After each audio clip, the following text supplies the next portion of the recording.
I'm Paula Droege, and this is my search for a material soul.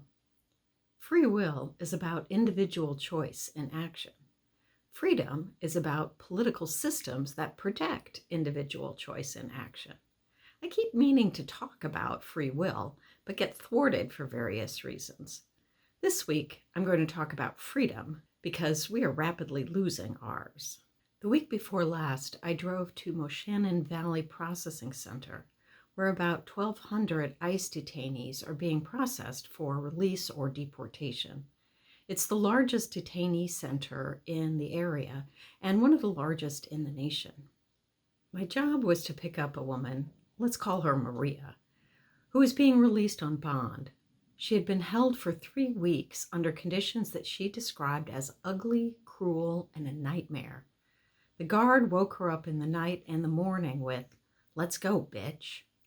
My own experience was frustration in trying to understand the procedures. I'm working with a volunteer group in State College to pick up released detainees like Maria, and also to deliver supplies to people who are being deported. They are arrested without any opportunity to get clothes, money, phone. Last week, we received a request to get supplies to a man who is scheduled to be deported to Mexico that same day, even though that was not his home country. He had been in detention for 5 years and was granted release in December, but ICE refused to release him, and now he was being sent to Mexico. For Maria, the bond for her release was processed on a Monday, and she was scheduled for release the next day. We knew the release was in process, but didn't know until that day that the release would actually go forward.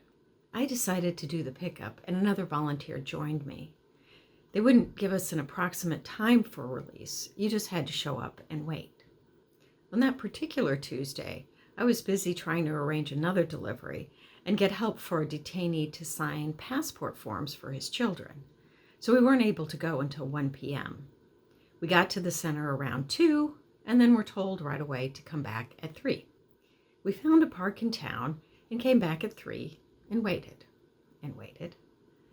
I called to see when Maria would be released, and they told me that they needed to do a count of all 1,200 detainees, so the earliest that she would be released would be 4:30 or 5. The parking lot was sweltering on a 100-degree day, no trees. So we went back to the park and then came back at 4:30 and waited and waited. I called again at 5 and was told I needed to be patient. Finally, around 5:30, Maria was released. We were not allowed to get out of the car, so we left the complex and went down the hill in order to give Maria a hug and some water and a granola bar from the trunk. Some of the procedures make sense. It's the lack of information that's frustrating. We wanted to drop off a backpack of supplies to this other detainee and get those passport signatures while we were waiting for Maria. But when my friend went inside to drop off the backpack, the attendant said he was not usually at the desk and so he couldn't accept the backpack. And then when I called later to see about when Maria would be released, the supervisor said that you can't pick up a person and make a delivery at the same time. It's still not clear whether anyone will be able to get those passport signatures for that other detainee. Freedom. Who deserves freedom? Is it a basic human right, or is it conditional on whether you're one type of human or another? The argument that some people don't deserve freedom is based on the idea that they are so reprehensible or have done such reprehensible things that they've lost the right to freedom. We can all imagine cases that seem to fit this description. Serial killers, drug kingpins, pedophiles. While I do think the argument for prison abolition is stronger than you might think, I'm inclined to believe that there are some people who cannot be prevented from harming others unless they are in prison. But this group of unreformable people is a small subset of the 1.25 million people in prison in the U.S. We have by far the highest percentage of our population in prison compared to other industrialized countries. Add to that the more than 56,000 immigrant detainees, about 72% of whom have no criminal record, and the USA no longer looks like a free country.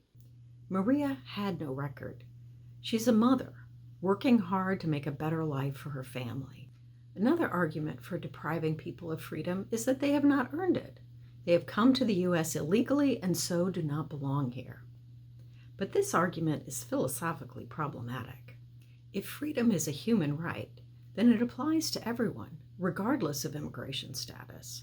John Locke argued that life, liberty, and property were given by God and so could not be taken away.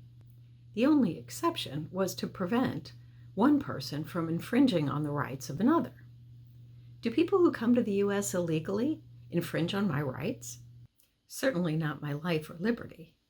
What about property? Though the Declaration of Independence ensured the rights to life, liberty, and the pursuit of happiness, the founders were pretty clearly Lockean in their concern with property. Some maintain that immigrants take jobs that citizens should have, but that doesn't seem to be the case. Unemployment is very low, even among men without a college degree. Immigrants tend to do the jobs Americans don't want to do: farm work, hotel room cleaning, cooking, childcare, nursing care. We desperately need people to do these jobs, as shown by President Trump's decision to shield farms and hotels from ICE raids. Certainly Maria was supplementing my property, not infringing on it. She has been working steadily since she arrived in this country 8 years ago. Immigrants pay taxes and spend their income on U.S. room, board, and other products. So what does the Bible say about freedom? Here are a couple of insightful verses. From Galatians 5, "For you are called to freedom. Only do not use your freedom as an opportunity for the flesh, but through love serve one another. For the whole law is fulfilled in one word: you shall love your neighbor as yourself." And from Luke 4, "The Spirit of the Lord is upon me, because he has anointed me to proclaim good news to the poor. He has sent me to proclaim liberty to the captives and recovering of sight to the blind, to set at liberty those who are oppressed." And here Jesus is quoting a passage from Isaiah. And so you should look at 61:1 for nearly identical words from that Old Testament chapter. It looks to me that Christians have an obligation to free people from detention, not to imprison them. Both political liberalism, the Lockean kind, not the left-wing politics kind, and the New Testament scripture oppose immigrant detention. So what are we doing? Self-interested politicians and social media influencers profit from the fear they stoke about immigrant gangs and invasion. Trump made this point evident as well during his campaign for president, when he told Republicans not to vote for the immigration bill that was on the cusp of passing. Prior to Trump's interference, the bill had rare bipartisan support. It included provisions for stronger border controls, more efficient processing of asylum requests, and more options for legal immigration. Even if it had passed, the bill would not have solved our immigration problem. It did not provide a pathway to citizenship for people like Maria, for instance. More fundamentally, it did not address the important role that immigrants play in sustaining American business in agriculture, hospitality, and home care. The people whose labor supports our economy deserve protection and respect, not detention and harassment. An efficient, easily navigable system for immigration requests is necessary both to welcome new workers and discourage those who do not qualify for legal immigration. Asylum seekers pose a more difficult problem. While I'm morally and politically committed to the right of all for asylum from persecution, I have to admit that it seems better to discourage asylum in the U.S. than for desperate people to suffer injury, overcrowded conditions, and death in hopes of entrance to our country. This global problem requires a global solution. What should be obvious in dealing with immigration or any of our other problems as a nation, we need to work together to find solutions. The current political climate of demonizing the other party is not good for our souls or our freedom. Aristotle thought you were a sucker by being merciful, at least according to Martha Nussbaum. But Seneca thought mercy was the appropriate response to understanding a person's particular situation. Christ, of course, advised we turn the other cheek. Politically, we all tend to follow Aristotle. We worry about getting taken advantage of if we're compassionate. If the other guy is mean, we need to be mean. And it's true that power often works that way, where might makes right. The way to oppose the power of might is with the power of solidarity. It's a more difficult power to realize because it depends on many people recognizing the value in working together despite disagreement.